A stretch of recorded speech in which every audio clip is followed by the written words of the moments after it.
Salam sejahtera Malaysia, denyut nadi suara rakyat bergema di channel ini. Jangan lupa tekan butang subscribe, like dan share. Malaysia kita punya, cintai Malaysiaku, kita jaga kita.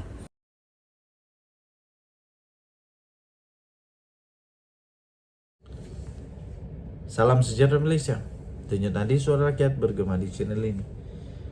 Kamu jangan skip berita ini, kerana saya pasti berita ini akan menggegarkan, membuatkan hati Seri Paduka Baginda yang di-Pertuan Agong makin risau. Kalau Agong risau, Perdana Menteri pun risau. Kalau Perdana Menteri risau, seluruh negara Malaysia pasti akan risau. Kita bukan nak bangkitkan hiruk-piruk propaganda apa tidak, tapi supaya tujuannya video ini kali ini supaya kita bersiap siaga. Kita dapat bersiap siaga, dapat berhati-hati semula, jangan sembarangan saja lakukan. Daripada harianmetro.com.my, hampir separuh penumpang pesawat China tiba di Milan positif COVID-19. Kita berdoa kepada Tuhan, semoga tidak ada virus itu dibawa semula ke Malaysia melalui negara-negara luar. Kita sudah berjaya di dalam melawan, walaupun bukan 100%, tapi at least kita sudah berjaya bertahan. Penduduk negara Malaysia sudah berjaya bersama-sama, bekerja sama, berganding tangan. Tapi tidak adil lah kalau kerana tiba-tiba orang dari negara luar pula yang menyebabkan kita gagal. Aduh, ini tak adil.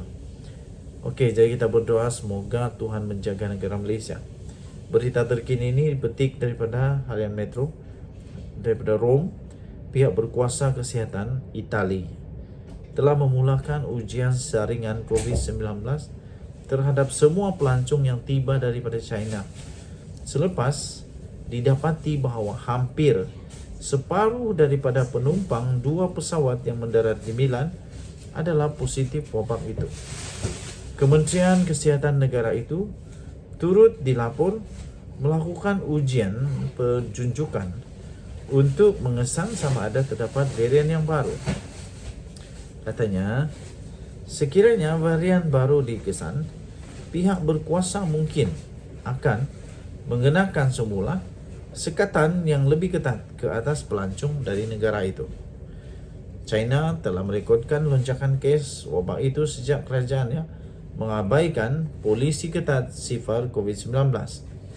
Ketidakpastian mengenai skala penyebaran COVID-19 telah mendorong banyak negara, termasuk Amerika Serikat, mempertimbang sekatan baru ke atas kemasukan pelancong China.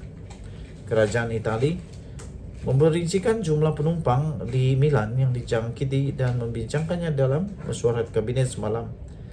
Kebanyakan penumpang yang positif tidak menunjukkan sebarang simptom. Namun media tempatan melaporkan pengamal kesihatan bimbang mengenai varian baru COVID-19 yang tiba-tiba telah muncul di China.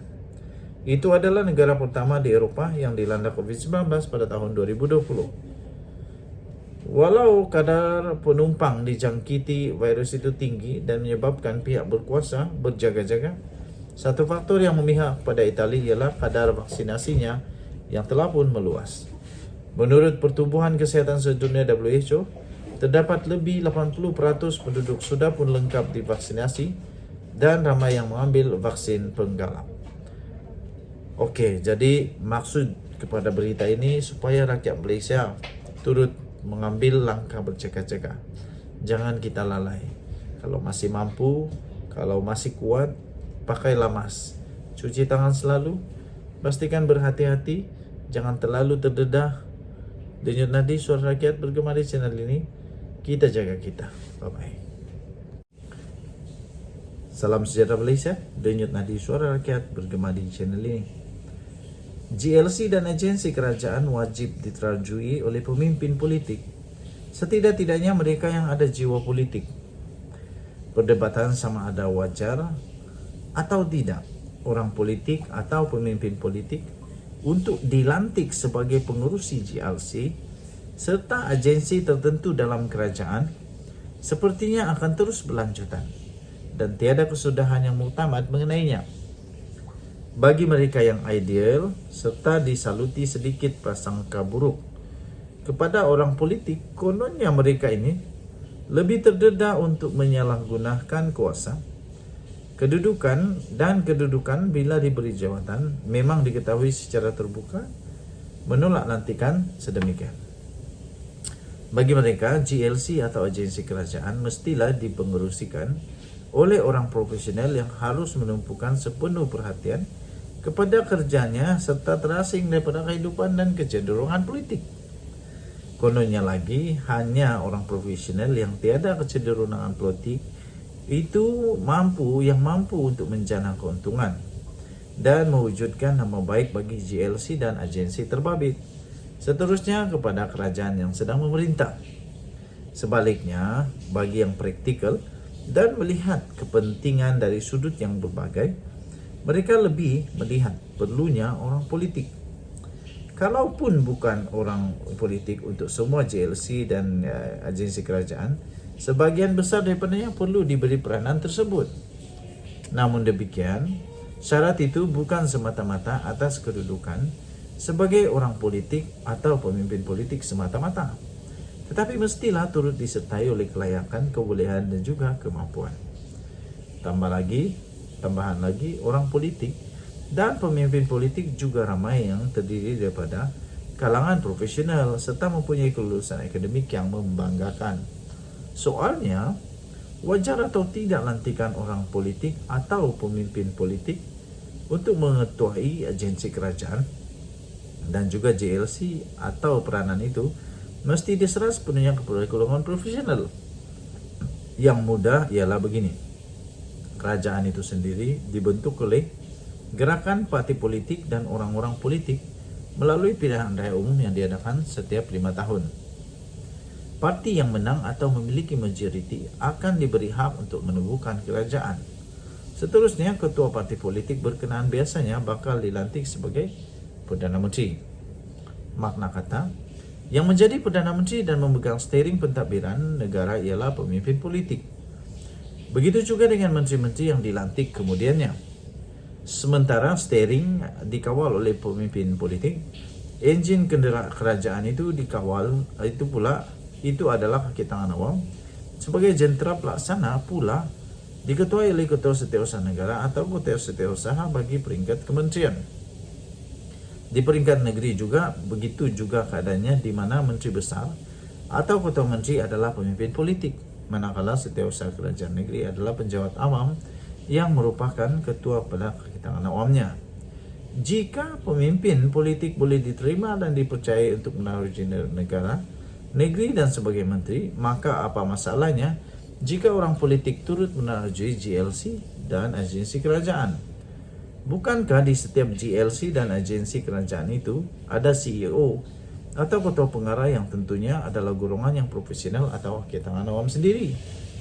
Kenapa setelah GLC dan agensi kerajaan sudah sedia memiliki CEO dan ketua pengarah daripada kalangan profesional serta kaki tangan awam, jawatan pengurusi atau peneraju GLC dan agensi kerajaan berkenaan hendak diserahkan juga pada profesional? Apakah dalam parti politik tiada golongan profesional dan mereka hanya layak berjuang memanjat poster dan menjerit ketika berkempen sahaja? Manakala jawatan dalam GLC dan agensi haruslah diserahkan kepada golongan profesional yang terpisah daripada politik, yang mana ketika kempen PR diadakan, mungkin ada di antaranya sedang bercuti bersama keluarga di luar negara.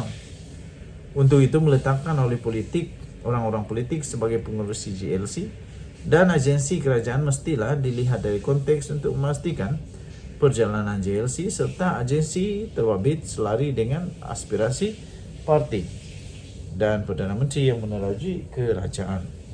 Tiada gunanya GLC dan agensi kerajaan jika diterajui oleh orang profesional yang hanya memikirkan keuntungan semata-mata, tetapi tidak peduli dengan aspirasi parti dan Perdana Menteri yang diberi mandat oleh rakyat untuk mentadbir negara.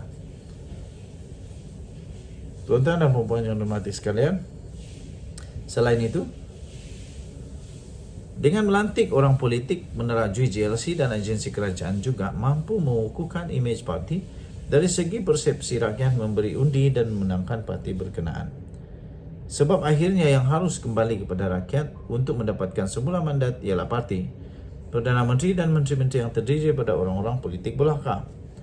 Mereka ini tentunya harus dibantu sama oleh JLC dan agensi-agensi kerajaan sebagaimana Perdana Menteri dan menteri-menteri juga dibantu oleh semua kementerian dalam program penyampaian kepada rakyat yang dilaksanakan setiap masa.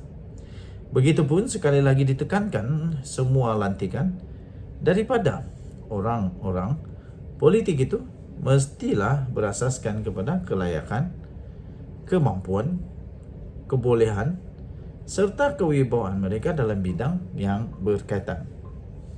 Bagi orang profesional pula, untuk kelayakan tambahan, jika mereka ingin menerajui GLC atau agensi-agensi yang tertentu, masuklah berkecimpung dalam politik, supaya setidak-tidaknya ada jiwa politik dalam diri mereka, serta diketahui memahami perjuangan parti politik yang sedang berkuasa itu.